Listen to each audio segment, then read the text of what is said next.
Shalom semuanya. Ketemu lagi kita bersama-sama. Kita akan membahas tentang Who is God bersama Cinta. Yeay. Ya, dia walaupun masih kelas 8 ya, kelas 8 masih muda lah. Tapi itu tidak menutup kemungkinan dia bisa mengenal Tuhan. Mau anak kecil, mau orang tua bisa mengenal Tuhan. Jadi dia mau menyaksikan bagaimana pengenalannya akan Tuhan lewat kesaksian kehidupannya. Mari kita dengarkan bersama-sama. Ya, Cinta. Ya, siapa Tuhan bagi kamu? Ya, sebenarnya kalau kita bertanya lagi sama teman atau sahabat kita, dia pasti akan menjawab. Kalau dia tidak mengalami Tuhan, dia pasti menjawab Tuhan itu adalah pencipta bagiku. Ya, memang Tuhan itu adalah seorang manusia yang menciptakan kita, tapi menurut saya lepas pribadi, saya menganggap Tuhan itu seperti penyelamat, superhero bagi saya. Luar biasa ya, superhero, penyelamat. Kenapa kamu nyebut itu Tuhan itu penyelamat? Ya, saya menyebut Tuhan itu sebagai superhero, penyelamat bagi diri saya sendiri, bukan karena Tuhan itu menyelamatkan saya dari sakit penyakit, bukan karena Tuhan itu menyelamatkan saya dari mara bahaya atau gimana kecewa gitu, enggak.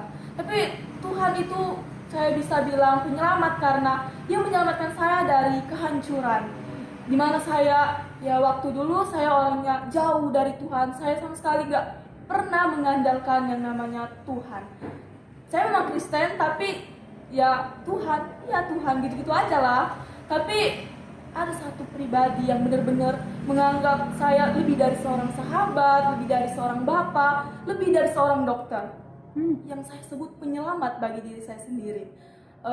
Ada satu teman yang waktu itu, dua orang teman yang waktu itu dekat sama saya. Dia sangat dekat sama saya.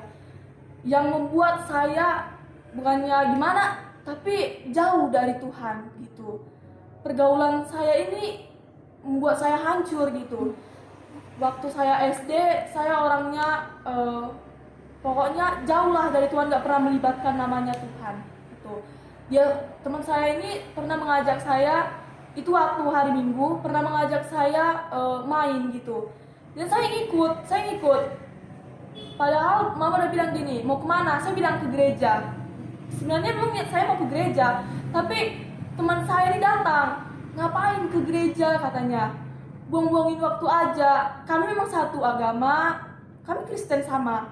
Kami benar-benar sama-sama nggak dekat juga sama Tuhan Yesus. Hanya tahu gitu. Tahu Tuhan. Tapi dia ngajak saya, ngapain ke gereja? Udah kita main aja. Saya ngikut karena aku nggak berdoa. Dulu kan gimana ya, doa cuma sekedar meminta gitu. Soal Tuhan Yesus aku mau makan, ya berkatilah makanan, kayak mengatur Tuhan gitu. Yes. Tapi selama aku ngikut temanku ya, aku hancur gitu. Aku memang bilang aku hancur. Aku ikut dia, aku main-main, padahal itu waktunya beribadah. Mama udah ngasih uang persembahan, tapi aku jajani untuk hal-hal yang gak berguna. Aku ikut sama teman. Pokoknya kami ngumpul, tidak ada sama sekali membawa nama Tuhan. Aku juga di situ memang jujur, aku nggak ada membawa nama Tuhan. Dan seiring dengan waktu juga berjalan, aku main sama teman, aku berkumpul lagi, pergaulan yang bebas, menyukai hal-hal duniawi,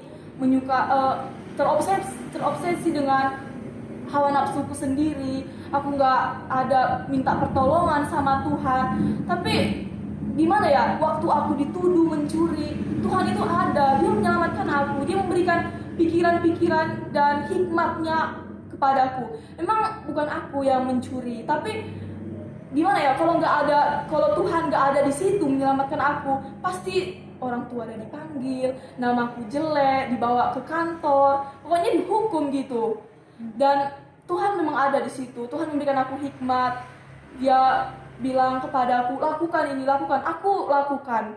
Dan di situ temanku dia orangnya pemarah, dia selalu marahin aku. Udahlah, ngapain sih, langsung aja marah sama gurunya, kan kita bukan mencuri, kita memang tidak mencurinya, tapi berusaha untuk mendengar suara Tuhan. Suara Tuhan itu kayak cuma embusan gitu, tapi aku bisa ngerasainnya. Tuhan itu memberikan aku sesuatu pikiran-pikiran yang baik kepadaku gitu.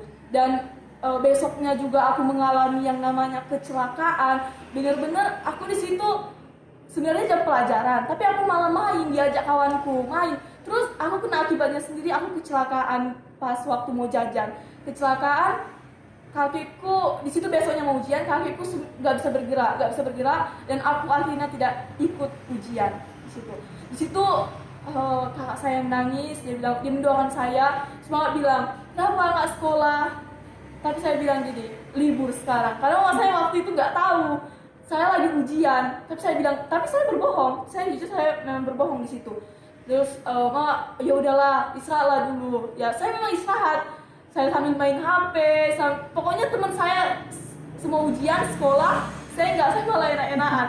Tiba besoknya, guru saya bilang, sebenarnya kaki saya nggak bisa apa, tapi saya tetap kayak jalan, paksain, karena kan ujian gimana 2 hari nggak sekolah ya nggak. Saya tetap berpikir yang aku ujian gitu. Saya sampai di sekolah, guru saya marah, kenapa nggak ada kabar, hari ini kan ujian gitu. Maaf bu, kemarin saya kecelakaan gitu. Pas itu guru saya juga bilang kayak gini, yaudah itu saya ke kantor ujian. Saya nggak tahu, bener-bener nggak ada belajar sama sekali. Saya dimarahin guru. Udah beberapa menit kemudian, kenapa belum ada kamu jawab, kata gurunya. Terus saya bilang kayak gini, maaf bu, saya nggak tahu, karena juga saya nggak belajar kemarin, itu dari resiko kamu, kata gurunya. Tapi Tuhan tetap menyelamatkan saya, dia memberikan hikmat kepadaku. Soalnya memang luar biasa sekali. Saya nggak bisa bilang kalau saya bisa bilang semuanya udah Tuhan kasih gitu. Terus tiba hari demi hari saya jalani, saya lalui, itu masih mengalami kehancuran. Saya masih hari demi hari itu teman saya udah jauhin saya, karena gimana ya, saya ini orangnya kayak kalau udah sadar kayak dia setengah sadar kemarin di situ. Kalau saya udah sadar, teman saya ini nggak mau lagi, si Cinta ini nggak enak lah main sama dia gitu. Terus saya berpikir, apa yang harus kulakukan? Tapi Tuhan menerobos untuk memberikan aku kesempatan untuk datang kepadanya gitu. Aku di situ aku berdoa sama Tuhan. Aku udah gimana ya? Aku udah belajar untuk menyerahkan diriku sama Tuhan. Tapi sama sekali nggak bisa karena Tuhan ini gimana ya? Saya ini gimana ya? Tetap aja kalau digoda sama kesukaan saya langsung luluh hati saya gitu. Gampang tergoda langsung, ya? Iya, langsung kalau udah dikasih misalnya sesuatu yang saya sukai, udah langsung ambil aja, nggak memikirkan hal lainnya, hal kedepannya gitu. Terus waktu itu saya udah berdoa sama Tuhan, saya udah menyerahkan, tapi memang udah nggak bisa.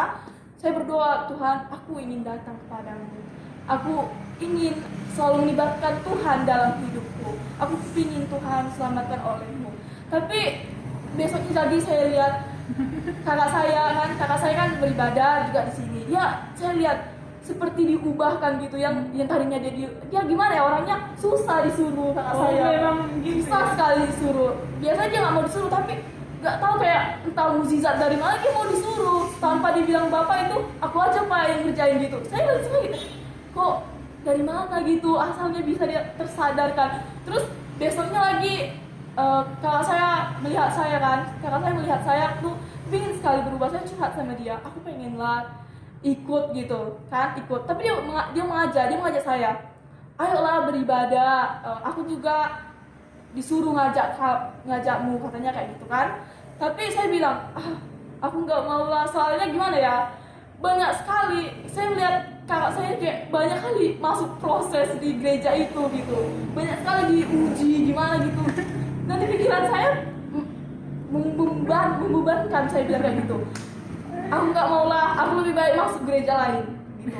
Tapi saya melihat kakak saya berdoa waktu saat itu pagi-pagi, dia mendoakan saya, kenapa nih kenapa gitu, karena kan aku nggak ada kenapa gitu. Dia mendoakan saya agar aku berubah. Dia ngajak lagi besoknya, bilang aku nggak mau lah ikut, soalnya gimana ya, kamu ngerjain kayak buku saat teduh, kayak mimpin ibadah disuruh ribet ya gitu ya, kayak membebankan dibebankan gitu. Aku nggak mau. Kedua kali aku nggak mau. Dan besok lagi kakak saya mengajak. Di situ saya lagi sakit, dia ngajak. Gimana ya? Aku datang sama Tuhan ini pas aku ada masalah. Ya. Lagi ada masalah aku datang sama Tuhan. Kalau misalnya aku nggak kena timpa masalah, mungkin aku nggak akan datang sama Lagi Tuhan. bersuka-cita kayaknya enggak ya. Aku lupa sama bahagia itu. Kalau aku udah bahagia, lupa sama Tuhan gitu. Dan kakak saya mengajak saya untuk yang ketiga kalinya. Saya diajaknya, saya bilang ya udahlah, dengan saya marahnya, ya udahlah, aku mau fix samamu di gereja. Tapi aku cuma ikut hari Sabtu karena di situ ada hari Selasa. Saya nggak mau ikut hari Selasa. Saya bilang aku hanya ikut hari Sabtu. Gitu. Yaudah, ayo. Kayak kakak saya ini kayak berpikir, udahlah, kayaknya nanti adanya itu Roh Kudus yang kayak apa yang pikirannya gitu. Saya melihat ibadah di situ, saya kayak merasa bodo amat gitu. Ya udah, ibadah gitu. Ya berdoa, disuruh berdoa gitu. Apa yang diperintahkan ke saya, udah lakukan aja kayak gitu. Tapi saya nggak berdoa. Saya sama sekali nggak ada mengandalkan Tuhan di situ. Kedua kalinya lagi saya datang hari Sabtu. Gitu, hari Sabtu sebenarnya aku mau pergi sama kawan-kawanku gitu, aku bilang kan. Tapi kalau saya bilang, ayolah, udah ikut sekali harus dipertanggungjawabkan gitu. Iya, harus terus Terus gitu. Kakak saya mengajak lagi, saya melihat banyak kesaksian teman-teman yang benar-benar mengubahkan di gereja itu, benar-benar dapat pertolongan Tuhan. Aku kayak agak setengah sadar. Seperti ini rupanya mengalami pertolongan Tuhan gitu. Benar-benar aku sebenarnya belum menyadari kalau aku udah mau mengalami masuk proses sebenarnya gitu, ya. Udah masuk proses gitu. Tapi aku nggak tersadar. Ketiga kali lagi aku datang, aku udah mulai ngikutin. Aku tanpa diajak, aku gimana ya? Aku udah langsung berpakaian gitu. Jadi aku udah berpakaian, gimana ya? Kakak saya ini langsung bilang tumben gitu. Biasanya kan saya nggak pernah kayak gitu. Itu karena Tuhan menyadarkan saya. Tuhan yang menyentuh saya.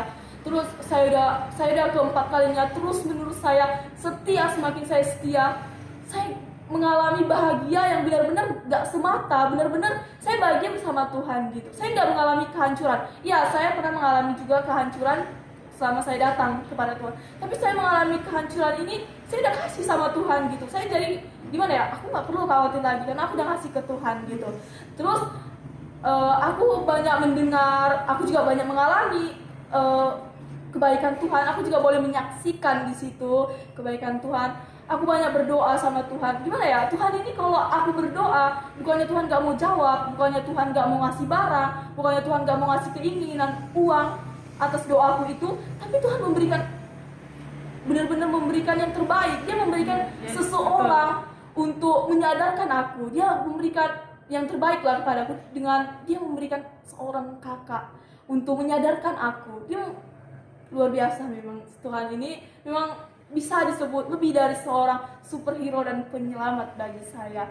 Di situ saya menyadari gimana ya, pas saya di mana titik terendah saya ingin mengasih titik pada diri saya, tapi enggak sama Tuhan. Tuhan bilang enggak, kamu harus lanjutkan ini mengikut aku. Kamu tidak akan mengalami kehancuran lagi, gitu kata Tuhan. Kalau Tuhan masih memberikan aku koma, kenapa aku harus ngasih titik kepada diriku sendiri gitu. Kalau saya menyadari datang kepada Tuhan karena kakak, saudara, orang tua, bahkan orang lain sekalipun, mungkin saya akan kecewa. Tapi puji Tuhan, Roh Kudus menuntun hidup saya. Roh Kudus menyertai dan membimbing saya sama sekali tidak ada kecewa datang kepada Tuhan. Bahkan saya mengalami bahagia yang sebenarnya. Saya berdoa, inilah Tuhan bahagia yang sebenarnya. Hanya bersama Yesus kita bisa mengalami kesedihan yang benar-benar gak selamanya kita hadapi. Ada masanya kita akan bahagia, ada masanya kita akan sedih. Itu semua kita lakukan bersama Yesus. Ya, sedikit informasi. Jadi kakaknya Cinta ini yang minggu lalu yang tampil di video. Jadi teman-teman harus melihat yang video yang kemarin yang barusan diupload tentang perubahan hidup kakaknya. Lewat perubahan hidup kakaknya ini Cinta melihat dan dia bertanya lagi ya, kok bisa dia berubah gitu ya, kenapa dia bisa berubah. Nah, dari kesaksian si Cinta ini ada sedikit yang aku tangkap yang mungkin bisa menjadi kesimpulan kita, yaitu kalau kita berteman sama manusia pasti kita akan kecewa. Terus karena kita akan bertanya bagaimana cara memuaskan hatinya, karena kalau dia puas kita jadi merasa bahagia padahal enggak. Nah, jadi dia ikut temannya nggak ibadah, ikut temannya nggak ikut pelajaran, bolos gitulah, berbohong. Pokoknya dia melakukan hal-hal yang mendukakan hati Tuhan karena dia nggak mengenal Tuhan awalnya. Tapi ketika dia ikut belajar mengenal Tuhan, dia menjadi memikirkan apa yang Tuhan mau. Ya begitu ya. Nah, dalam Alkitab juga ada ditulis bahwa apa itu pergaulan yang buruk merusak kebiasaan yang baik. Nah, dan perbuatan yang baik pergaulan yang buruk merusakkan kebiasaan yang baik, pergaulan yang baik merusakkan kebiasaan yang buruk. Jadi sekalian di sini saya mau mengajak teman-teman, mari kita ikut bergaul bersama orang-orang yang baik, bersama orang-orang yang mengenal Tuhan, jangan orang-orang yang tidak mengenal Tuhan. Di gereja GKP Rumah Doa ada ibadah remaja pemuda pada hari Sabtu dan hari Selasa jam 7 malam. Mari teman-teman ikut, yang mungkin belum beribadah, kita ikut di sini bersama-sama bertumbuh. Pergaulan yang baik itu pasti bisa merusakkan kebiasaan yang buruk. Kebiasaan tadi berbohong ya, kebiasaan bolos ibadah, bolos belajar, ya luar biasa si Cinta ini kesaksiannya. Dan ya kita pasti di sini ada menampilkan sebuah ayat emas gitulah, ayat emas dari Cinta. Apa ini? Dalam Yohanes 15 ayat 16, bukan kamu yang memilih aku, tapi akulah yang memilih kamu, dan aku telah menetapkan kamu supaya kamu pergi dan menghasilkan buah, dan buahmu itu tetap, supaya apa yang kamu minta kepada Bapa dalam namaku diberikannya kepadamu. Nah, di sini aku menangkap bahwa Tuhan ingin aku menyadari, bukan aku yang memilih Tuhan, bukan aku yang memanggil Tuhan, bukan aku yang mencari Tuhan, tapi melainkan Tuhanlah yang mencari aku, Tuhan yang memanggil aku. Situ Tuhan ingin aku berbuah dalamnya, seperti itu. Iya, betul. Jadi kalau misalnya teman-teman di sini yang lagi menonton ini, nah itu bukan suatu kebetulan. Ada rencana Tuhan itu pasti. Tuhan mau memanggil kamu, Tuhan mau memilih kamu, dan Tuhan mau mengerjakan sesuatu hal yang ajaib bagi hidupmu supaya kamu menjadi buah, menjadi berkat gitu ya bagi banyak orang. Ya luar biasa kesaksian si Cinta ini. Walaupun masih ya kalau dilihat orang, kalau ada orang kayak gini, sok-sokan kok masih kecil udah menasihati orang yang udah dewasa gitu kan. Tapi enggak, kalau sama Tuhan itu Tuhan enggak memandang usia, enggak memandang umur. Tuhan itu tetap akan menunjukkan kebaikannya kepada semua orang yang mau mengenal Dia.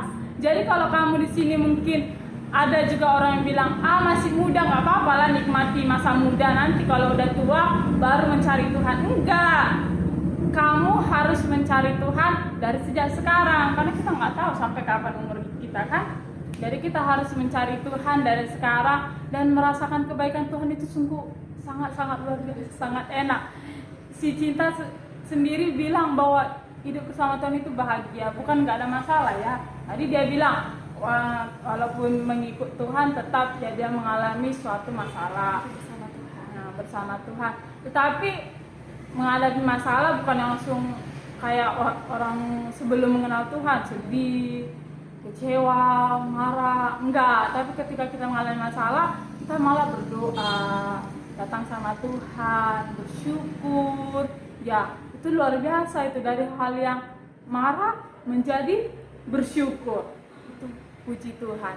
Jadi ingat sekali lagi, bukan kita yang memilih Tuhan, tapi Tuhanlah yang memilih kita untuk menghasilkan buah. Buah itu artinya berkat bagi banyak orang. Itu saja mungkin kesaksian dari kami. Tuhan Yesus memberkati. Shalom, God bless you.